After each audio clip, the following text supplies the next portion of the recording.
Now this is a budget build, and I do know that there's people that have money blowing out their eyeballs, and so this would not take them but a few weeks or months to build, and they can enjoy it and be on their way. But this took me about 10 years to build, piece by piece. So because I had the desire to build something like this, it was a good inspiration. A Jesse James, because the frame is unbelievable.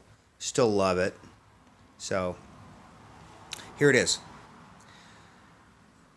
21 inch, but this is a tube wheel because that's what I could afford on the internet. Anyway, and nobody wants to service these anymore. So if you blow a tube, you're kind of screwed. So basically, I have to get another 21 inch tubeless wheel. I powder coated the lower legs myself. Bought these separate. Bought the kit to install it.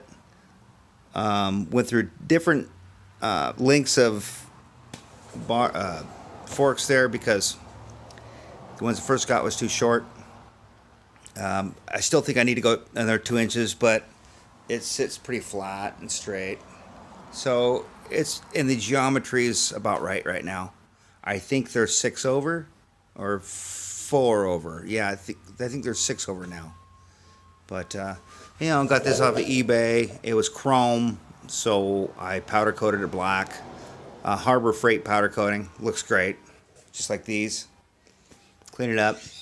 I had the 8-inch risers in the beginning, and they would twist with the forks. They would just kind of the forks would stay here, and then the handlebars would twist, and I didn't like them, and they're aluminum, they strip.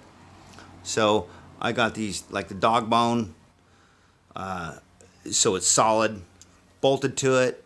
I don't think you'll have a problem with those. I know they're not like the ones that are split in the middle, and they have a nice cap on it, but these are a quality riser there.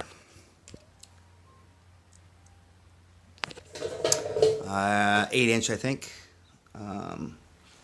What else is here? I can't even remember the style of front fender, but those are probably knockoffs from China or something like that.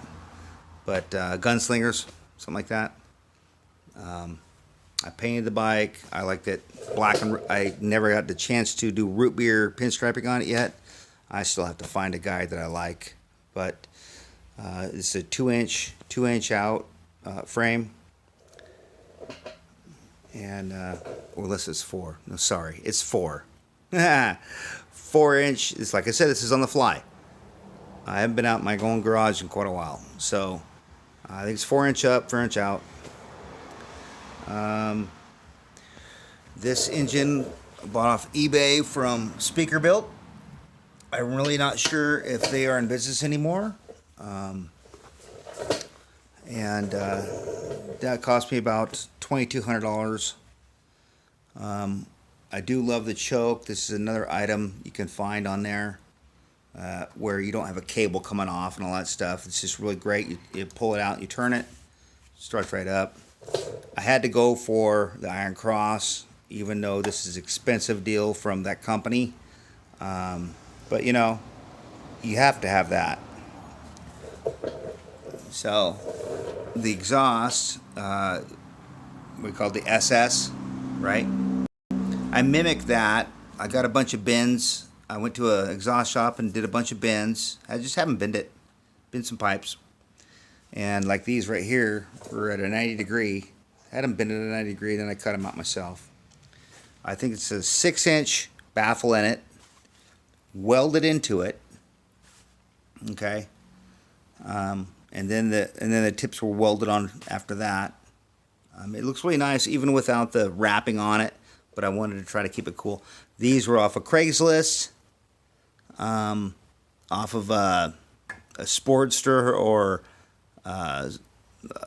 Wide Glide or something, Electric Glide, whatever it was. But they were $50, the whole pipes and everything. So what I wanted was the shields, no problem. Got that. The controls, I kind of mimicked Jesse James's controls, and there's sorry about that, everybody. There's another Asian dude that builds his foot controls. They're awesome. This is like a combination between the two, and Brembo, master cylinder, like the one, like you can see this one. It's not done. I bought it off eBay, crashed, wiped out. But here's another one I bought that I just cleaned up, because it was scuffed out. And so yeah, it's a combination between the two. I just built them myself, with a welder and a nice, a little bit of a bender, and just kind of make your own, just off of what they had, and it works great for a brake there and for the clutch or the gear shift. Now, it's an Evil motor. I don't know, 1992 or something, but the transmission is like a 1989. So you had to adjust the sprocket. You can go on and look, and there's different sprockets you can get for them, inner and outer.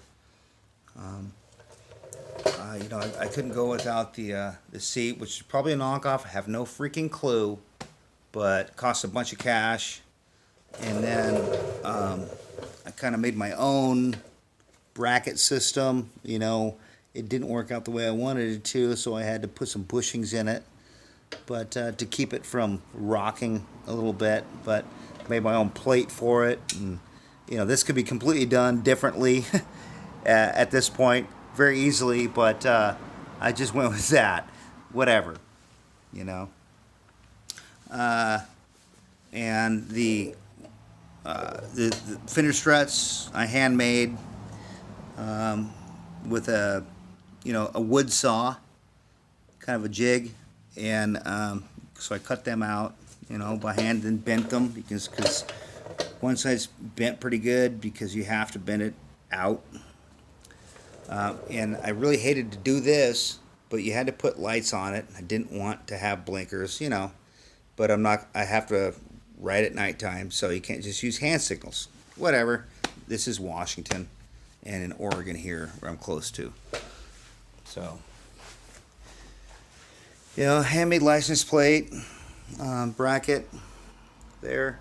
I should have used, another couple gauges thicker steel, but it works pretty good.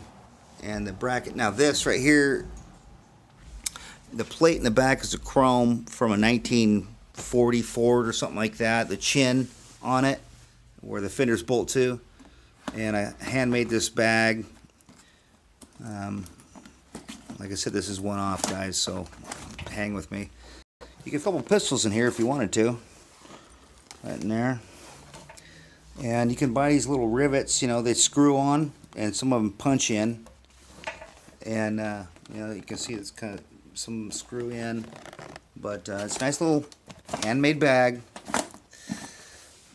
The outer primary to, 3-inch primary that got off eBay off a drag bike, and it's fortunate for me is they already had the hole drilled, probably for a nitrous or something like that. I can't remember what it was, so it worked out perfectly for the other side. And this is just a Sportster shaft through it, so it worked great.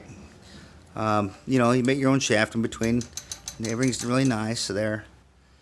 And now spend some money and buy a good petcock, because I think this is the third one that I went through. They're pretty much garbage, but they cost a lot of money if you buy a real one. So buy a real one. This one seems to be okay if I prop it up, because I probably have and I got this off eBay too. Another manufacturer that probably his own garage, they're doing it, and he does a nice little piece right here. But I did put it about an inch too low. So it's already welded together. So what do you do with that? Now, the tank I made, bought a King Sportster tank, and then I chopped the bottom off of it, chopped it all apart, filled the holes and all that stuff in the middle. I love the big baller cap. So I got that, man. This thing's fucking awesome looking. So this is all filled, welded, and then I put a flat bottom kit in it that you can still get off of eBay probably. I don't have any of these links. It's been years and years since I've done this, and it's just what it is right now. Bike runs great still, but so yeah, another eBay item. I hate big stuff, and it drives me nuts to have big, huge, fat fucking lights on it. It's just uglier than shit. So basically that's it. You know, I think it's 160 rear.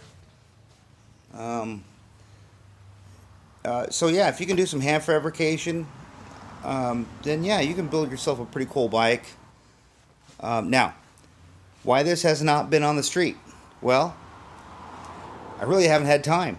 You know, here's my shovel head. It's the bottom end has been in Baisley's. I love my shovel, but the bottom end has been in Baisley's High Performance for about 2.5 years, so I haven't even been riding, even though this runs.